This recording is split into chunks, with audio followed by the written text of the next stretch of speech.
দুবার অ্যাটাক করেছিল। প্রথমবার পারেনি, অমৃতসরের বহু লোক ছিল যার জন্য করতে পারেনি।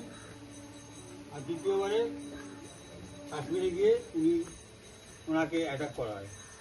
ধরে নিয়ে গিয়ে এমনভাবে করে গাড়ি রাখা হয়েছে জেলবন্দির মতো, সেখানে সে মারা যায়। এই সম্পর্কে আমি আর কিছু বলবো না। এই আত্মবলিদান দিবস আজকে আমরা উদযাপন করছি। এবং আলাদা পতাকা তারা ব্যবহার করত। উনি প্রশ্ন তুলেছিলেন, এক দেশে কেন থাকবে দুটো বিধান, দুটো প্রধান, দুটো নিশান।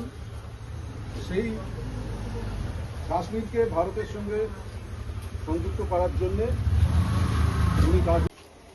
আজ 23শে জুন, আজ আমাদের কাছে একটা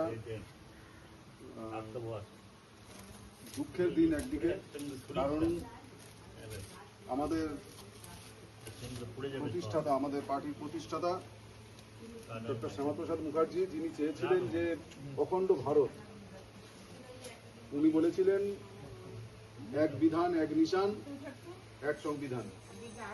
সেইটাই প্রতিষ্ঠা করার জন্য, যেটা আমাদের স্বাধীনতার পর কাশ্মীর আমাদের দেশের 23শে জুন প্রয়াত শ্যামাপ্রসাদ মুখার্জি জিন্দাবাদ, জিন্দাবাদ, जिंदाबाद जिंदाबाद। শ্যামাপ্রসাদ মুখার্জি তোমায় আমরা ভুলছি না, ভুলবো না।